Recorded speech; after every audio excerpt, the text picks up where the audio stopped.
So this will be interesting. My knowledge of PvP is not amazing. I used to play Protoss. My Protoss isn't nearly as good as my Zerg. My Protoss is maybe low to mid diamond. But my PvP win rate was about 20%. So I don't know a ton about PvP. PvP is actually a very hyper aggressive. Like, I love it. You can go Phoenixes, you can go DTs, PvP you can even go 3-gate Robo, which, if played correctly and defensively, is the best in my opinion. It's just very balanced. From what I've heard from my friends, PvP does not have a standard metagame as of right now. It's just kind of take a guess, and you have a chance that your build order is going to counter his. That's very true. Like I said, I like 3-gate Robo because you can counter 4 gates. You can counter. You can really counter DTs. The only problem is Phoenixes. Like, you could pick up the Immortals, do damage that way. It's just a lot of aggression on both fronts. Both players are going to be doing what they can. It's a very fast game. It is. It's one of the more interesting mirror matchups. I say it's a little bit less interesting than ZVZ. Maybe that's just because I play Zerg. I really love watching some Baneling Micro. But it's more interesting than TVT to me. Not a huge fan of TVT. But without further ado, we have the player introduction spawning in the top right-hand corner. We have the green Protoss. L L L L L L L L L L. Or I. It's L's. But definitely L's. Well, in some fonts it's an L, some fonts it's an I. So let's talk about our blue Protoss, mister. I was just testing the capital L and the lowercase I look or the lowercase L and capital I look exactly the same. So, spawning in the bottom right-hand corner, we have the blue Protoss from SCG.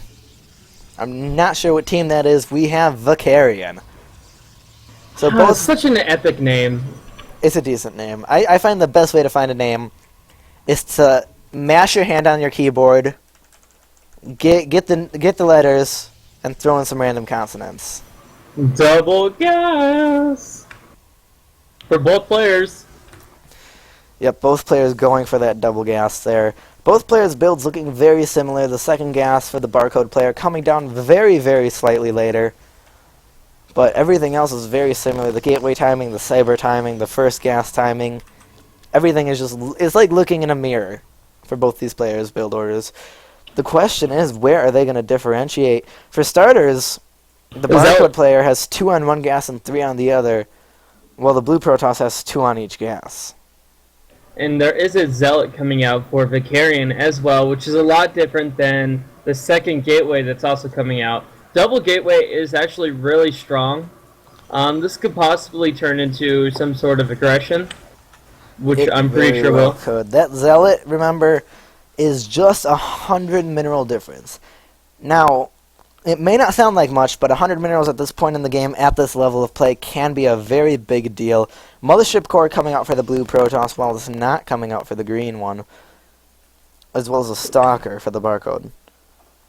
I do like this. The Mothership Core for Vakarian now on the field, alongside with a Stalker just about, and a Zealot. So any real aggression is going to be forwarded, even with the 2-gate aggression, just because of the defender's advantage. And look at that, Twilight Cancel. This could possibly be a Blink Stalker or DTs. But since he's gotten only one Stalker, I really think it's going to be Blink Stalker. I really hope it's not Blink Stalker. I like Blink Stalker. I love Blink seeing Stalker DT so much. And in this situation, no Stargate, no Robo, DTs would do a ton of damage. That's very true. And if scouted correctly, he can go get that DT style. Alright, the Twilight Council is finished. Let's see what he decides to do out of it. The Mothership Core has started for him. Well, he gets a lot of energy. We have 3 gateways down. Go both ways. Blink. It's Blink. Blink. 2-0. 3-gate Blink all in from the looks of it. He may expand behind it. 3 gateways is about as much as you can have when you're going pure Stalker. as far as I know. So, I don't know. It'll be an interesting game. We have the Robo facility coming down for Vakarian, as A good well as a choice. Robo facility for the Barcode. So, Blink Immortal all in against a Gateway Immortal defense. I've seen Cardinal actually do this Blink Immortal all-in, if it is the Blink Immortal all-in, and it's actually really strong. It could also just be an Observer. I think this gap, from my experience, I remember a while ago on this map, somebody was able to blink into my main, just barely, one Stalker at a time. So, I'm wondering if he's going to get an Observer out and blink I into think it his will opponent's be. main. The uncertainty is a big issue for both these players. They don't know what's in the main, and DTs can really just stomp this. So an Observer is really actually beneficial at this point. Yep, we He have the doesn't- Robotics Bay coming down for Vakarian, so he will be going into Colossus soon. Blink now 30 seconds away from finishing. Chrono Boost going down on it. Now, for those of you who don't know exactly how much time a Chrono Boost takes off, it knocks 10 seconds off the finish time. Overall. 10 seconds. 10 seconds. So if it's 20 seconds away from finishing and you chrono it, it's actually 10 seconds away from finishing. Well, this is a critical mass for the Barcode here. Vakarian looking in a horrible spot as the Immortal does come. He needs that Immortal. And Barcode needs to do some aggression now. He It looks doesn't like want he's to just get... going to walk in, get a few shots off on that Nexus, and decide to back out. He's going to wait for that Photon Overcharge to finish, but this Mothership Core will momentarily have enough energy for another Photon Overcharge.